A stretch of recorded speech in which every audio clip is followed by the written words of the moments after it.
Ministerios Ebenecer presenta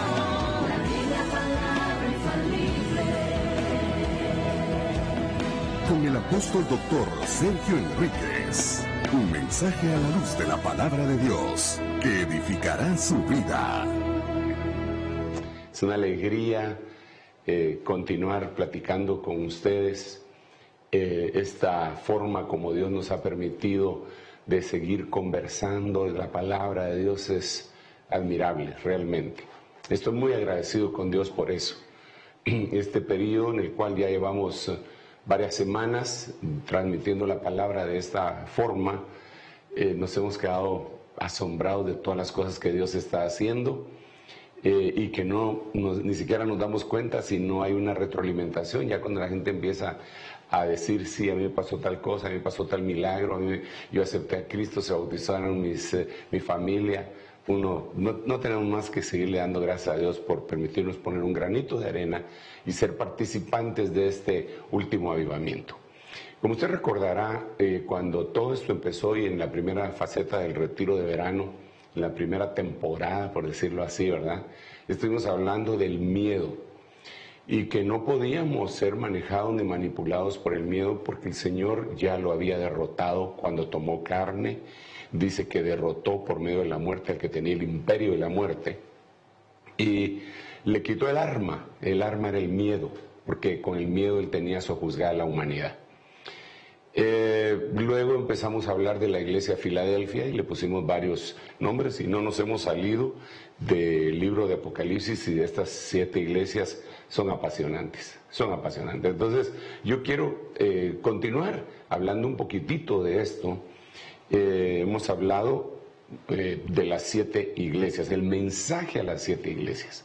De esto tenemos creo que unas 3 intervenciones, creo yo, en donde estuvimos hablando de esta perspectiva escatológica, pero tuvimos que dar una serie de explicaciones para que no hubiera confusión. Dentro de esas explicaciones llegó de donde nos basamos en el texto áureo, por decirlo así, ¿verdad? Apocalipsis 1:11. Oí una voz que decía: escribe en un libro lo que ves y envíalo a las 7 iglesias, a Éfeso, Esmirna, Pérgamo, Tiatira, Sardis, Filadelfia y Laodicea. Muy interesante, solamente para recoger algunas espiguitas acá, que sean 7 iglesias, no 8, ni 9, ni 10, que significaría totalidad, ¿verdad? El 10 o 12 que significaría número de gobierno, y sí, habían esas 12 o más. Pero les habla a 7 porque 7 es un número que indica perfección espiritual, y esto es lo que Dios quería ministrar, estaba buscando en estas iglesias, en una enseñanza, no solamente para aquellas iglesias que estuvieron en Asia hace tanto tiempo, sino para nosotros. Entonces, en base a esto, el mensaje a las 7 iglesias, y debo de insistir en esto, hay varias interpretaciones. La primera sería esta interpretación que es histórica. Esa sería específica para aquellas iglesias que vivieron en aquel periodo, a las cuales Juan las conocía personalmente o por referencia quizá. Aquellas iglesias en las cuales la historia de la iglesia relata que Juan fue pastor de una de ellas, de Éfeso, ¿verdad? Y bueno, eso era para ellas. Esa es interpretación histórica. Pero luego viene una enseñanza a la iglesia en general. Cuando digo iglesia en general es desde la histórica hasta la que le precedió, la iglesia que estaba en el año 1000, en el año 1500, en el año 2000.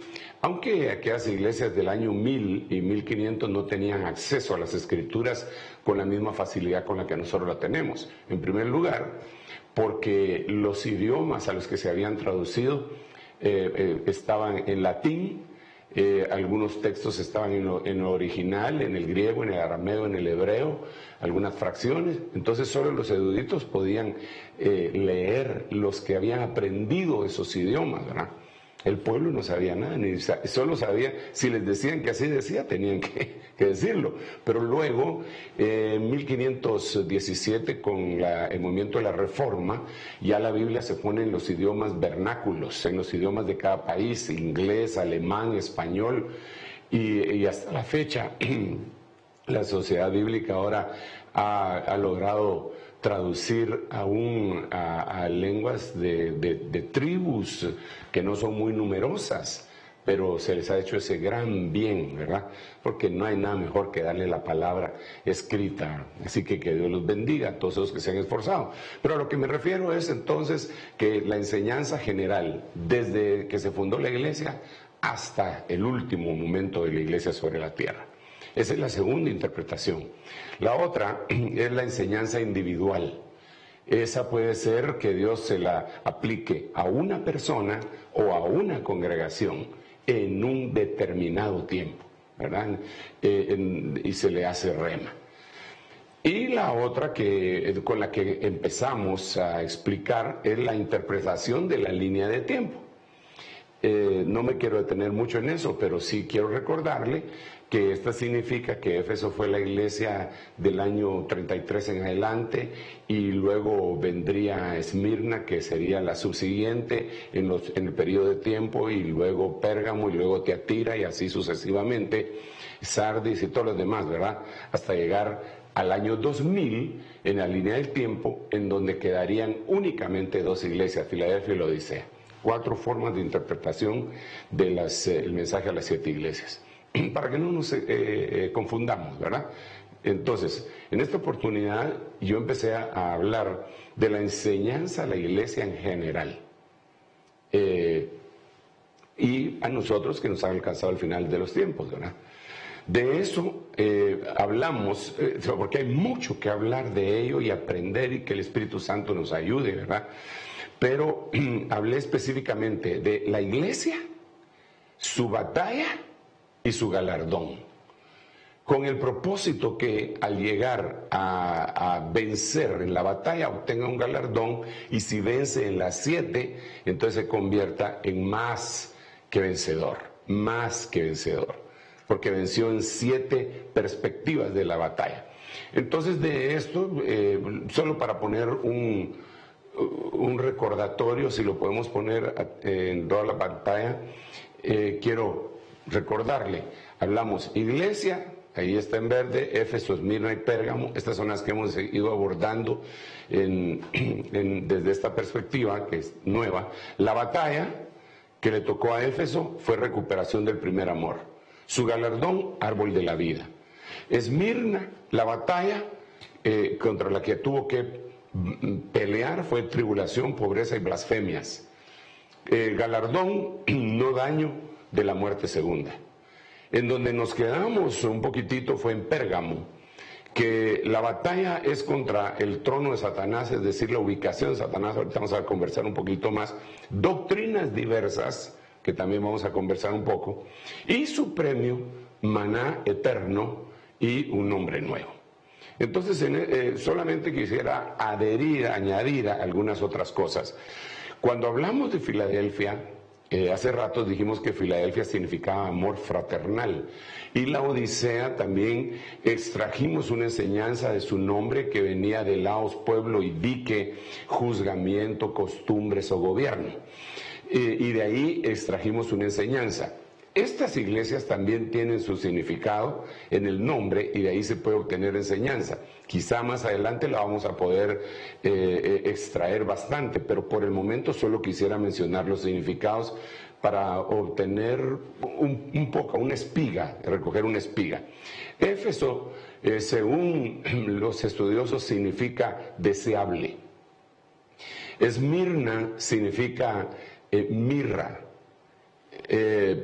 Pérgamo significa alturas, colinas altas, y eso tendríamos que ver, que entonces ahorita que nos estamos enfocando en Pérgamo, otra de las batallas que tendríamos que chequear es que el trono de Satanás está ubicado en lugares elevados.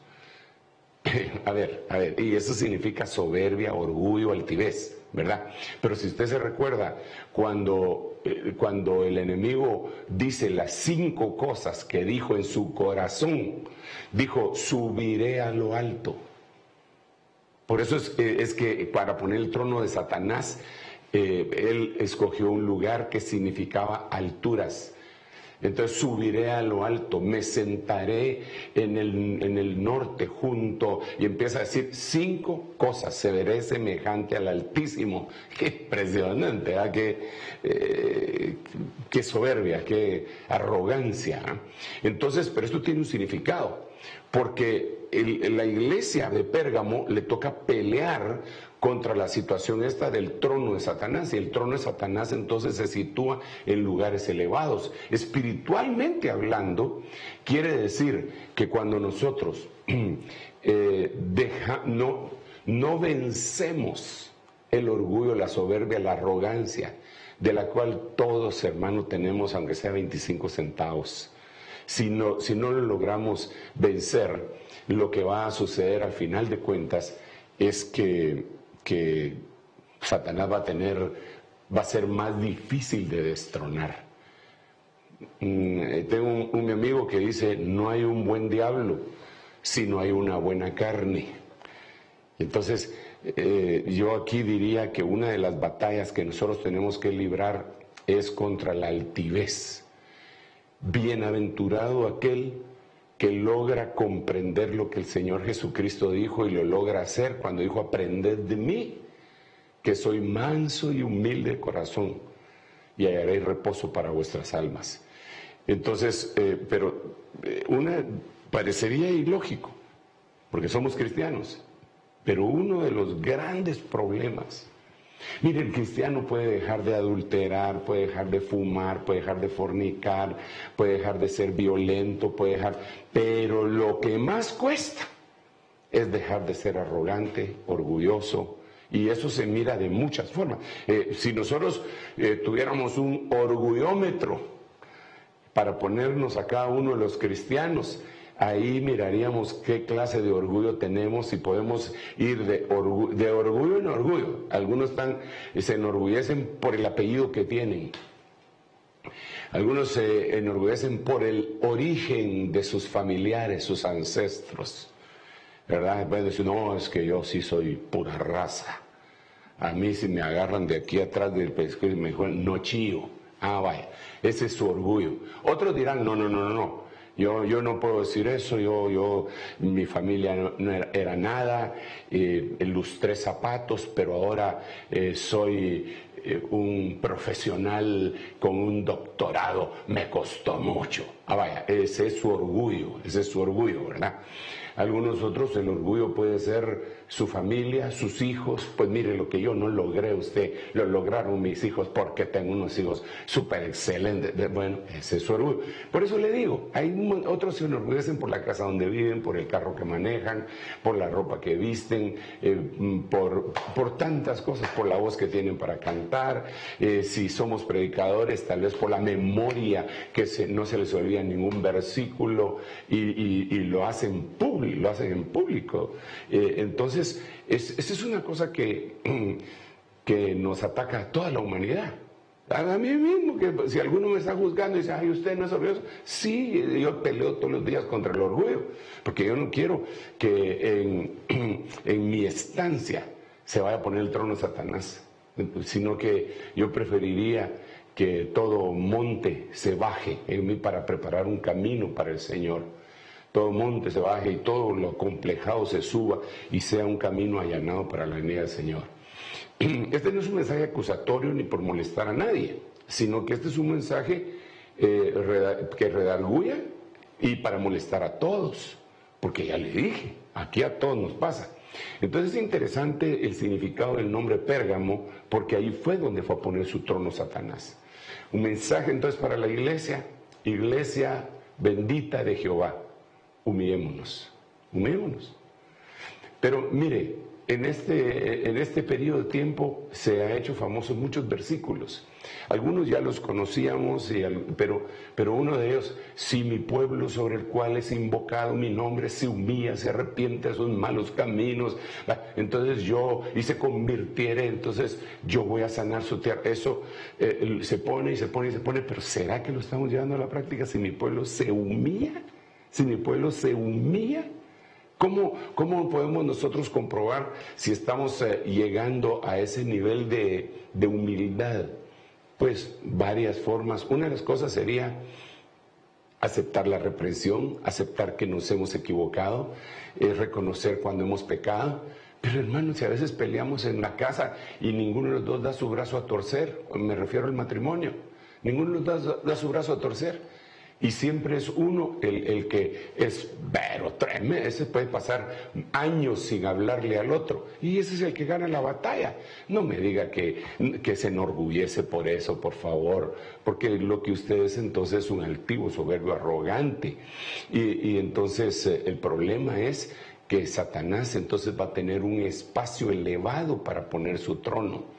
Entonces esta es una batalla. ¿Cómo vamos a derrotar al trono de Satanás? Porque lo habíamos visto desde otra perspectiva en el mensaje anterior. Y aquí lo que tendríamos que decir es: lo vamos a destronar, en primer lugar, quitando ese trono, diciéndole: Señor, ven y toma el trono de mi corazón, por favor. Ahí va a haber un descalabro para el trono de Satanás. Ahorita le voy a leer el versículo por los que no se recuerdan que lo leímos, porque ya lo leímos, pero entonces lo voy a volver a leer. Entonces es cuando el Señor le dice: yo sé dónde moras, donde tiene su trono Satanás.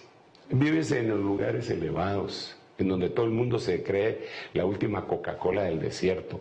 No atienden a nadie, no se humillan ante nadie, no se sujetan ante nadie, no reconocen ministerios que los puedan cubrir. Son demasiado grandes, demasiado grandes. Y eso no puede ser, porque aunque llegues a ser demasiado grande en la vida, tú tuviste un origen, en el sentido material, terrenal, literal. Tú puedes ser en este momento una gran personalidad, pero tuviste papá y tuviste mamá, ¿verdad? Y que tal vez son de orígenes humildes, pero los tuviste. Entonces, ¿por qué no reconocer eso? Y si lo llevamos a lo espiritual, ¿por qué hay ministros que parecen de generación espontánea, que no pueden aceptar que hubo un mentor en su vida, que hubo un pastor que los liberó y que a algunos los fue a sacar de la cantina? Ah, no, pero como ahora son ministros, ni siquiera se recuerdan de mencionar a su padre. Y todavía se agarran de la Biblia mal interpretada para decir: no llaméis a nadie vuestro padre en la tierra, porque solo tenemos un padre en los cielos. Pero entonces, ¿cómo le decías a tu papá? Y entonces, bueno, no me quiero meter en ese lío, porque hay una explicación para esa situación. ¿Cómo le decías a tu papá? ¡Hey, viejo! Mi querido viejo. No, tenemos que reconocer eso en lo literal, material y en lo espiritual. Yo reconozco y las ovejas que el Señor me ha puesto a pastorear, los pastores que el Señor me ha puesto a cubrir, saben perfectamente qué pata puso este huevo. Saben que yo crecí a los pies del apóstol Otoniel Ríos Paredes. Ahí creció. Y que él me enseñó, me mimó, me corrigió, me castigó. Y aquí estoy. Yo no puedo negar eso. Entonces hay gente que se enorgullece tal vez es tan orgulloso que trata de ocultar sus orígenes. Bueno, entonces ahí Satanás pone su trono. Así hay otro montón de cosas, pero la Biblia dice: humillaos bajo la poderosa mano del Señor para cuando fuere tiempo, Él los exalte. ¿Por qué la iglesia evangélica, hay tantas iglesias independientes? Por orgullosos. Por eso, no, es que Dios y yo, mayoría absoluta. No, discúlpeme, pero la Biblia tiene principios que dice que tú no puedes hacer nada con el invisible si no lo haces con el visible. ¿Cómo puedes decir tú que amas al invisible si no amas al que miras? Entonces cambiemos, ¿cómo puedes decir tú que te sujetas a Dios si no te sujetas a la autoridad que Dios te puso? ¿Cómo puedes decir que te sujetas a Dios si no te sujetas a lo que la autoridad también terrenal dice, siempre y cuando esa autoridad no choque con las leyes divinas, ¿verdad? Pero, por ejemplo, si nos dicen, tiene que quedarse en casa, pues habría que obedecer, ¿no? No ponerse a pelear ahí con la policía. No, porque yo tengo que ir a predicar el evangelio. Pues, pero si lo puedes hacer por medio de las redes sociales, por la radio, de televisión. Y todo lo pueden hacer, todo lo podemos hacer. Bueno, entonces el orgullo es terrible. Y sabe, el orgullo se da en todo, en los que tienen mucho y los que tienen poco. Yo conocí a alguien que decía, yo no le pido pan al hambre, ni cobija al frío. O sea, tenía frío y no le pedía cobija. No podía, pero si yo tengo frío, ¿qué me cuesta decir? No tienes una sabanita por ahí que te sobre, porque tengo mucho frío. Si tengo hambre y estoy viendo que aquel ya dejó la mitad de lo que se comió, le digo, mira, ¿y no será que no te ofende si ayunas y me das la mitad de ese pan? Y creo que hay muchas formas de decirlo. Bueno, me he detenido demasiado en esto. Le voy a leer los versículos conducentes, ¿verdad? Se recuerda que aquí le puse que el galardón de esta iglesia es el maná eterno y el nombre nuevo. Entonces aquí es el versículo, esto ya más o menos lo expliqué anteriormente, en el mensaje anterior. El que tiene oído, oiga lo que el Espíritu dice a las iglesias. Al vencedor le daré el maná escondido, ese es el maná eterno, ¿verdad? Y grabado en la piedrecita, y una piedrecita blanca, y grabado en la piedrecita un nombre nuevo, el cual nadie conoce sino aquel que lo recibe. Entonces ya explicamos eso. Por eso lo puse acá, maná eterno, vamos a ver, maná eterno y nombre nuevo. Entonces, pero en la mitad, en donde está la batalla, en azul, hasta abajo, dice que la batalla es contra el trono de Satanás, que ya explicamos un poquitito qué significa, y doctrinas. Entonces voy a continuar. Esta es la iglesia Pérgamo, ¿verdad? Ya hablamos también que Pérgamo, lo que quiere decir, elevaciones. Ahí tiene su trono Satanás. ¿Dónde tiene su trono Satanás? En las elevaciones, en los orgullosazos.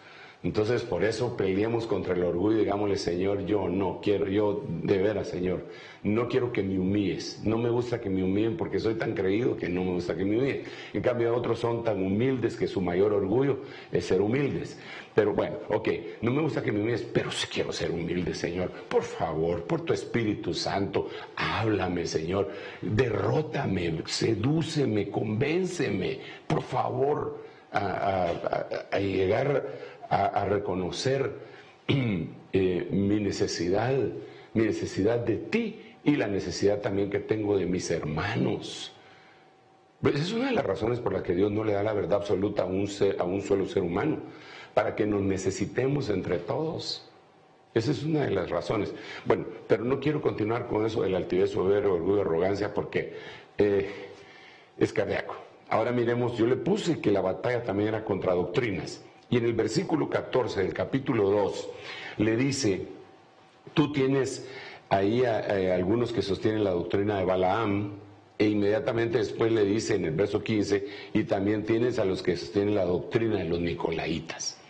Entonces, ¿cuál es el galardón de los de la iglesia de Pérgamo? Ya lo analizamos, ya lo vimos a grandes rasgos, el nombre nuevo en la piedrecita blanca, el maná que no se echa a perder, que es el maná del lugar santísimo que está dentro del arca del pacto. Pero ¿cuál es la batalla? Primero, el orgullo. La segunda es la doctrina de Balaam. Y la tercera, la doctrina de los nicolaitas. Empecemos por la doctrina de Balaam brevemente, porque eso pues nos podría llevar mucho tiempo para explicarlo, pero así todos los que conocen la historia de Balaam lo van a asimilar bien rápido, y los que no la conocen les recomiendo que lean quién era Balaam.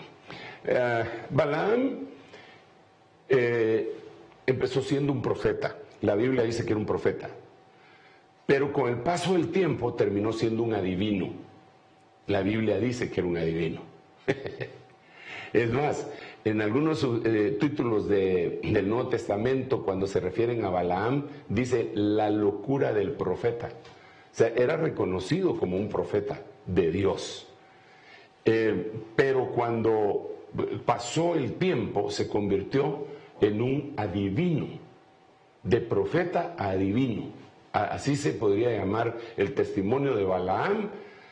Yo me recuerdo que en algún momento nosotros dábamos testimonios para que la gente supiera lo que Dios hacía en las vidas de los hermanos, y había gente que había sido convertido, que habían sido cantantes famosos, y poníamos nosotros del escenario al púlpito. Eso. Y teníamos un hermano que había sido campeón de box, y ponían del cuadrilátero al púlpito. Ese había sido su recorrido. Algunos lo molestaban y decían de la lona al púlpito, porque decían que siempre le pegaban, pero esos ya son habladas de los hermanos envidiosos, ¿verdad? A Balaam, su testimonio, yo le podría poner de profeta a adivino. Entonces, la doctrina de Balaam, ¿cuál era? La doctrina de Balaam es que él utilizaba su don para su propio beneficio.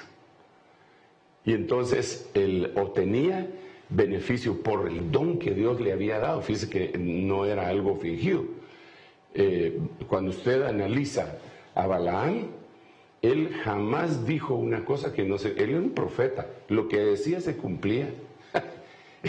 Imagínense usted que Balaam es el que dijo: Dios no es hombre para que mienta, ni hijo de hombre para que se arrepienta. Y la gente hasta cuando profetiza lo recuerda: porque así dice el Señor, yo no soy hombre para que mienta, ni hijo de hombre para que se arrepienta. Y eso lo dijo Balaam. O sea, no estoy diciendo que no es cierto, no estoy diciendo eso. Lo que estoy diciendo es que él era un profeta genuino. Pero conforme fue pasando el tiempo, sus motivaciones empezaron a cambiar. Eso lo puede ver usted en la historia de él. Y entonces hacemos la aplicación para ver cuál es la doctrina y qué cosas son las que tiene que vencer Pérgamo para obtener el nombre nuevo y la piedrecita blanca, nombre nuevo y maná eterno. Mire pues, ¿qué era lo que hacía? Era tan bueno, era tan fabuloso que lo llevaron a traer. Balac en persona le mandó gente de alta investidura, y para que le llegara a maldecir a Israel.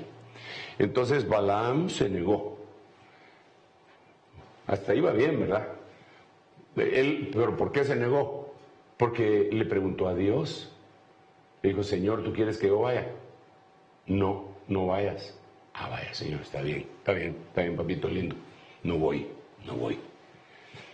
Entonces viene Balac, cuando le dan la noticia que no quiso venir, y excuso decirle, les dijo: aunque Balac me diera su casa llena de oro, yo no puedo ir porque Dios me dijo que no.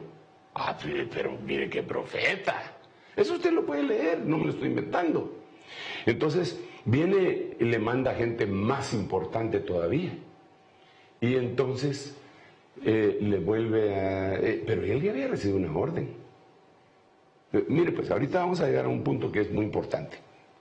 Entonces llegaron y te manda a llamar Balac, dice que te va a dar más dinero, que por qué no llegaste, pero gente de mayor alcurnia todavía, ¿verdad? Y entonces aquí es en donde él comete un error. Le dice: espérense esta noche, voy a pedirle, le voy a preguntar al Señor otra vez, y voy, si él me dice, y si no, no voy. Bueno, entonces tengo varias preguntas. Ya Dios le había dicho una vez que no fuera.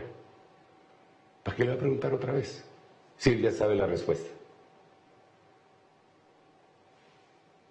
La verdad que sí quería ir. Cuando le dijeron: mira, los carros que vas a tener son tremendos, vas a vivir una vida de lujo. Ya eso, dijo Balaam, hay que considerar el futuro del siervo, dijo. Entonces fue, pero no se fue con Dios. Y dice la Biblia que Dios le dijo que fuera. Pero Dios no estaba contento porque en el camino lo iba a matar un ángel y el asna vio al ángel y le presionó el pie sobre una pared que había de vides y lo lastimó y que Balaam se puso a hablar con la burra en ese momento porque la burra, Dios hizo que la burra hablara y le decía, ¿acaso me he comportado contigo de esta forma? Pues ahí se hubiera caído muerto. Pero en vez de caerse muerto, le seguía hablando a la burra. Y si tuviera espada, te mataría, le dice a la burra. Hasta que vio al ángel. Y entonces, pero fíjese pues, aquí viene el asunto. La doctrina de Balaam, al final de cuentas, la empezamos ya a ver, ¿verdad? Viene de su motivación. Pero la doctrina de Balaam es hacer cosas con el permiso, pero no con el agrado. Le voy a poner un ejemplo.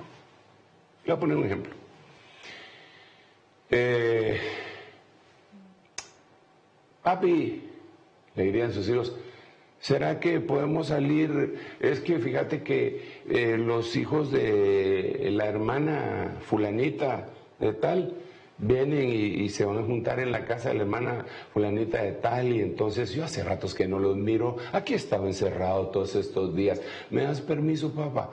Sí, di que sí. Bueno, puro Kiko, ¿no?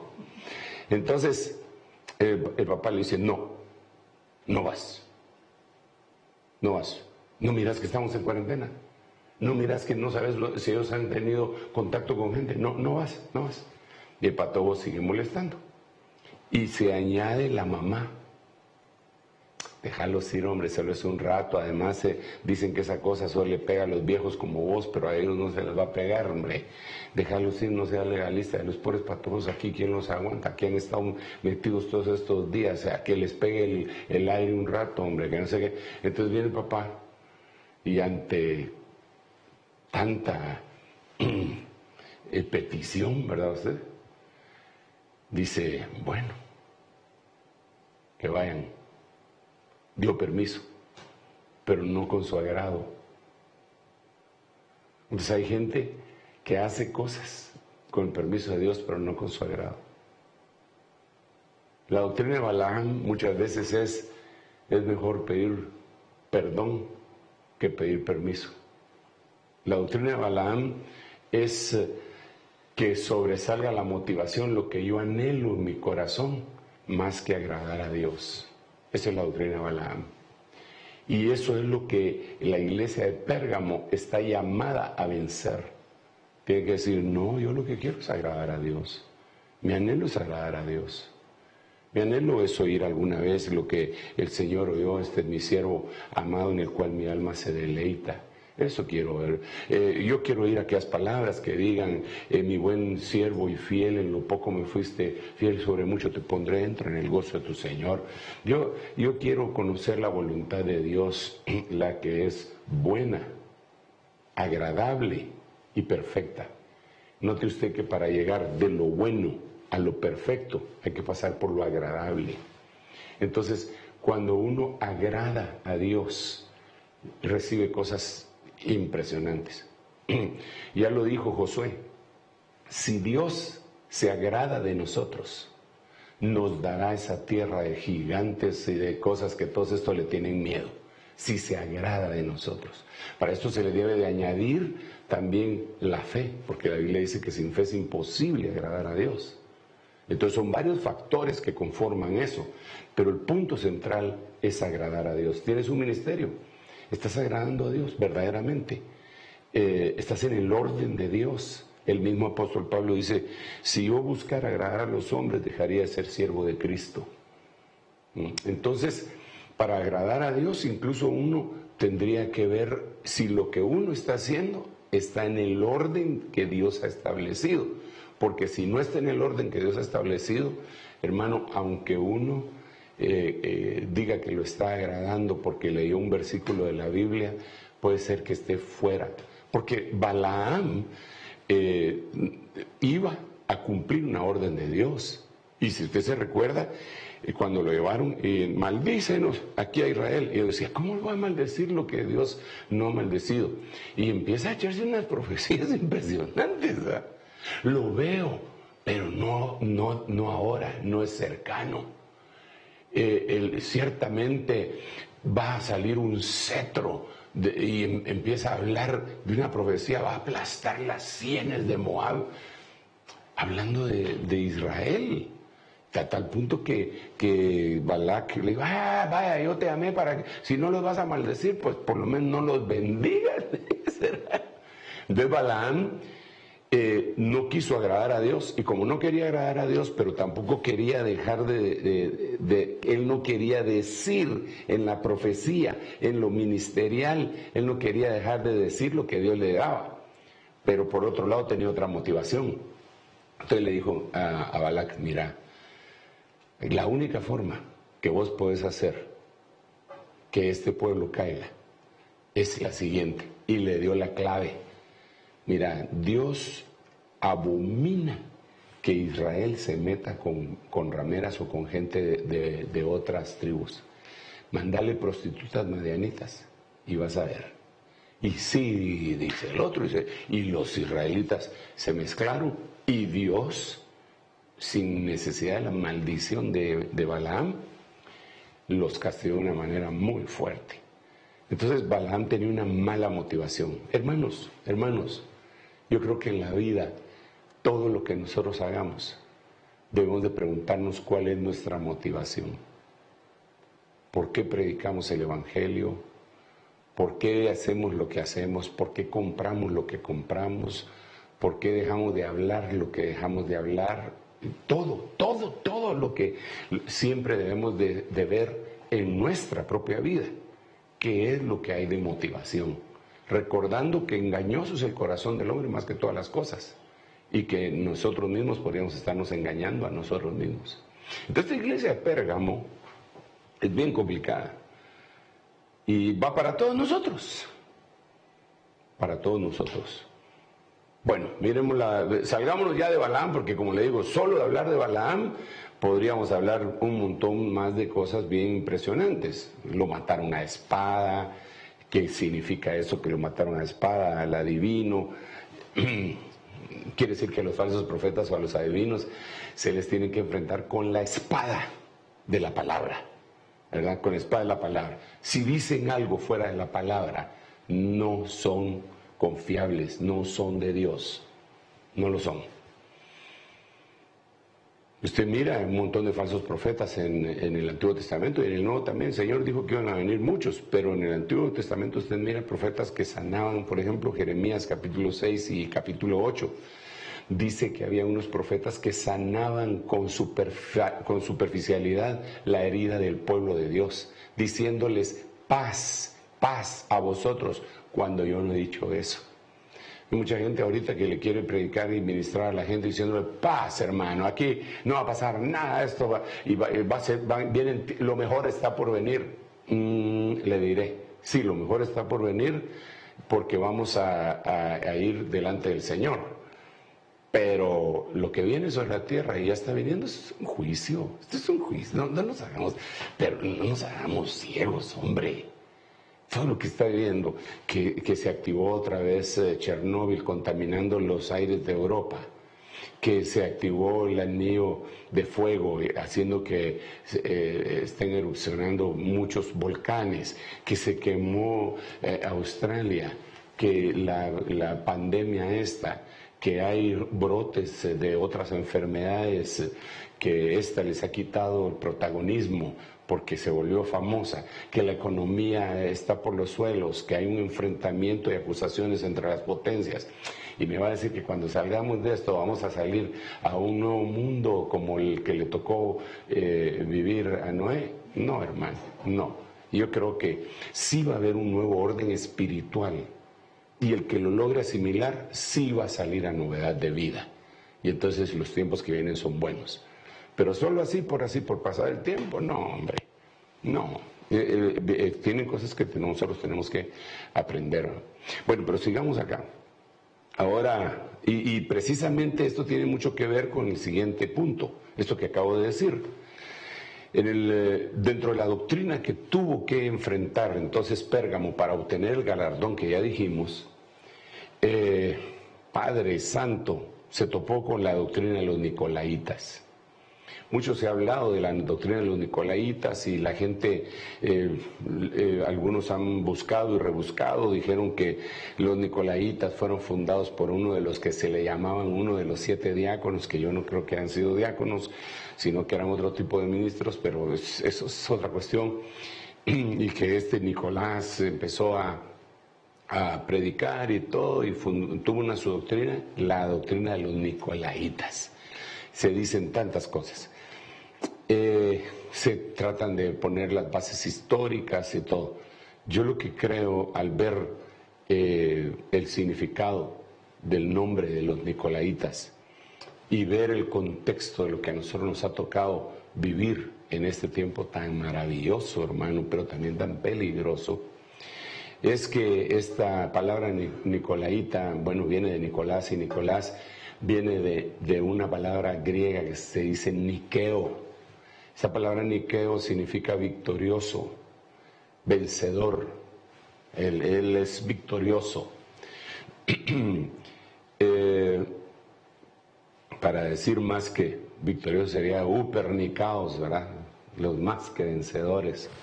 Pero volviendo aquí al punto, entonces vemos en este tiempo un montón de gente que solo predican victorias. Incluso, fíjese usted qué tremendo, todos nosotros sabemos y debemos de predicar la resurrección del Señor Jesucristo y estamos vivos, fuimos justificados por su resurrección, desde luego. Pero cuando el apóstol Pablo predicaba, es importante recordar que él decía claramente: yo predico a Cristo y a este crucificado. Los nicolaitas siempre predican victorias. ¿Cómo está? En victoria, hermano. Vamos a salir. Qué bueno que tenga buen ánimo. Y cuando habla y testifica de su vida, siempre cuenta sus victorias. Cuenta sus victorias, sus grandes testimonios. Si le echa salsa a los tacos, cuenta sus batallas. Pero nunca cuenta cuando mordió el polvo. Nunca cuenta cuando se equivocó y en base a esa equivocación tuvo un fracaso rotundo y como consecuencia de ese fracaso aprendió algo. No, eso es prohibido, eso no hay que contarlo porque se desanima a la gente. Eso será en ejércitos. Eso, claro, un general que se impone, vamos a ir a pelear contra este ejército y yo les cuento que yo he perdido muchas batallas. Ese va a desanimar al ejército, aunque si es inteligente va a decir, he perdido muchas, pero estoy vivo, así que siempre me las he ingeniado para salir y ahí de esta también vamos a salir, ¿verdad? Pero la Biblia dice, recuérdense de la mujer de Lot, recuerden de ese gran fracaso, recuerden de eso, para que no volteen a ver hacia Sodoma. Si ya salieron de Sodoma, lo sacaron los ángeles, dejen de estar viendo para atrás, porque recuérdense de la mujer de Lot. Entonces, es algo que nosotros debemos de asimilar, hermanos. Todos nosotros tenemos victorias, todos nosotros tenemos batallas y todos nosotros hemos tenido frustraciones, fracasos rotundos, familiares, económicos, empresariales, eclesiásticos. Todos nosotros hemos tenido fracasos y bien haríamos en gloriarnos en nuestras debilidades, porque el apóstol Pablo dijo, cuando yo soy débil, entonces soy fuerte. Y por eso es que dice, por eso con mucho gusto me voy a gloriar en mis debilidades. Y por eso, repito, él decía, acuérdense de mis prisiones, acuérdense de mis cadenas. Y por eso él, dentro de los compañeros que tenía, él tenía compañeros de viaje, él tenía compañeros de milicia, él tenía compañeros sunergos, colaboradores, pero él siempre mencionaba a algunos compañeros de prisiones, que nos tocó a los dos morder el polvo, compañeros de prisiones. Entonces, a veces lo que consideramos un gran fracaso, Dios nos va a dar un gran éxito ahí, porque vamos a aprender. Eso es lo que dice incluso la palabra Niqueos en Hechos capítulo 3, dice: arrepentíos y convertíos para que vengan tiempos de refrigerio de la presencia del Señor y Dios manifieste al hombre de victoria, dicen unas versiones. En otras palabras, al hombre victorioso, al hombre niqueo. ¿Qué es lo que tiene que hacer? Arrepentirse, cambiar de manera de pensar. ¿Qué más tiene que hacer? Convertirse. ¿Qué más tiene que hacer? Y esa es una gran victoria, que a uno le sean perdonados sus pecados. Esa es una gran victoria. Pero hay gente que incluso para testificar solo cuenta los pecados que tienen fama, ¿usted? Porque hay pecados que son vergonzosos y hay pecados para la gente, pues, porque todo pecado es vergonzoso, pero para la gente hay pecados que son vergonzosos y hay pecados que son famosos. Aquellos que dicen: no, es que yo era un bolo, mire, tremendo, fíjese que yo era un ladrillo seco, pasaba toda la noche chupando y no me embolaba, fíjese usted. Y ese es un pecado que tiene alguna fama. ¡Ah, qué fuerte! Ah, no, mire, a mí me tenían que agarrar entre 10 policías y ni entre los 10 me lograban agarrar. ¡Ah, qué fuerte era ese, verdad! Era un león, era un tigre. Pero pecados que lo miran, que lo hacen ver como débil. Que diga: no, pues fíjese que me dejó la mujer, la quería yo tanto y se fue para nunca volver, y chillé todo un año, chillaba, mocote. Eso es difícil contarlo, porque es una humillación al yo. Entonces, Niqueo, la doctrina de los nicolaitas es: siempre están con éxito, aunque no lo estén con éxito. Eso va de la mano con los de la doctrina de la prosperidad, que siempre dicen que hay que tener la billetera llena de dinero, pero o que tienen muchos lujos, pero las tarjetas están al tope, ¿va usted? Eso no lo cuentan. Solo miran el lujo que les rodea, pero no cuentan las deudas que les rodean, ¿no? ¿Sí? Entonces, creo que nosotros otra vez volvemos a la motivación. Tenemos que reconocer qué es lo que nos motiva, y la doctrina de los nicolaitas debe de ser eliminada y debe de ser combatida y debe de ser derrotada. Igual que la doctrina de Balaam, igual que el trono de Satanás, quitándole los terrenos altos. Entonces, tengo muy pocos minutos para entrarle a la otra iglesia. Vamos a ver si le entramos, pero la que sigue obviamente es Tiatira. Tiatira, en un momentito vamos a verla. Tiatira, para hacer una introducción a la misma, que es tremenda. Y Tiatira es pero extraordinaria, por eso no sé si le entro de una vez, porque me voy a quedar así como picado. Ahí ya solo me quedan 2 minutos para finalizar. Pero Tiatira, entremos por el nombre, quiere decir olor de aflicción. Olor de aflicción. Impresionante, ¿ya? Porque hay algunas flores que desprenden su aroma cuando son machacadas. Lo dejan impregnado. Si alguien agarra un nardo, por ejemplo, y lo empieza a machacar, un lirio lo empieza a machacar, las manos les quedan impregnadas del aroma que tiene esa flor. En cambio hay otras que lo sueltan sin tanto problema, y hay otras que necesitan vientos. Por eso dice la Biblia en Cantar los Cantares: viento del norte, viento del sur, Aquilón y Austro, soplen sobre mi huerto y despréndanse sus aromas. Entonces, esta iglesia Tiatira, que es la que vamos a abordar en un momento, no sé si lo vamos a hacer completamente, no se va a poder por el tiempo. Solo que Dios nos dé la revelación necesaria porque esta es bien importante. Es casi tan importante como Filadelfia. Bueno, todas son importantes. Olor de aflicción. Quiere decir que a veces vienen las aflicciones, y en medio de las aflicciones es cuando se desprende el aroma agradable ante Dios y Dios siente el aroma, como cuando sintió el aroma que llevó Jacob, el padre dijo, el olor de mi hijo, como el olor de un campo que Jehová ha bendecido, como el aroma que se desprendió después del diluvio cuando Noé ofreció su primer holocausto y se llegó el aroma y Dios aspiró, y entonces dijo el Señor, nunca más volveré a maldecir la tierra por causa del hombre, cuando sintió el aroma, porque el corazón de ellos es malo desde su juventud, pero entonces voy a sacar un arco sobre las nubes, que es el arco iris, para recordarles a ellos de mi pacto, que no les vuelvo a destruir la tierra completamente. Y cuando vemos a cantar los cantares, la mujer le dice al amado, juntémonos en el monte de los aromas. Ahí nos vamos a juntar. Ven, por favor, amado mío, apresúrate, sé como un cervatillo. ¿Dónde? En el monte de los aromas. Entonces la iglesia de Teatira, que ya no la pude poner aquí porque me quedé en Pérgamo, significa olor en medio de la aflicción. Un olor agradable delante de Dios en medio de la aflicción.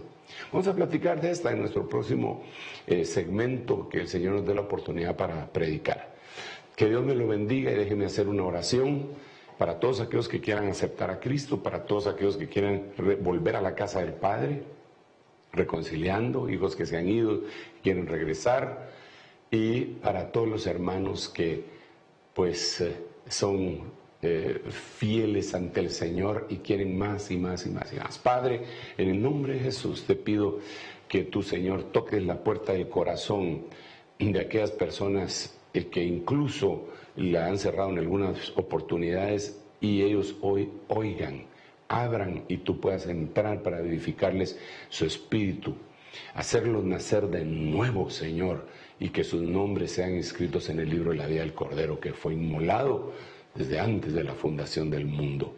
Señor, por favor, bendice a todos aquellos que están regresando a la casa del Padre, que tú les has hablado en medio de esta tragedia que se ha cernido sobre el mundo, y han reconsiderado, han recapacitado y han regresado, han vuelto en sí. Ayúdanos a recibirlos con nuestros brazos abiertos y en amor.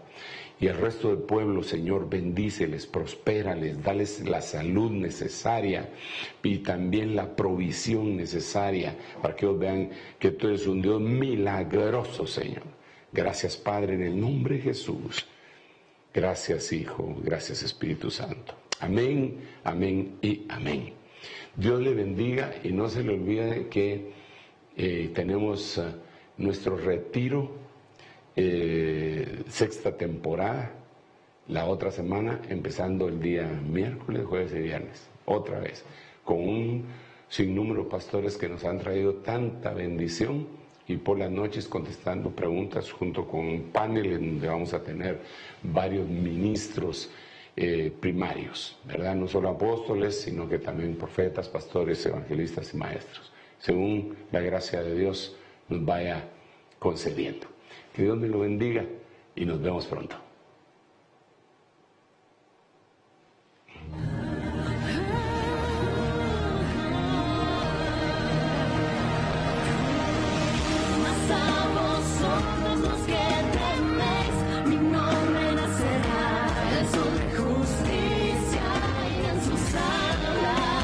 Ministerio Ebenecer presentó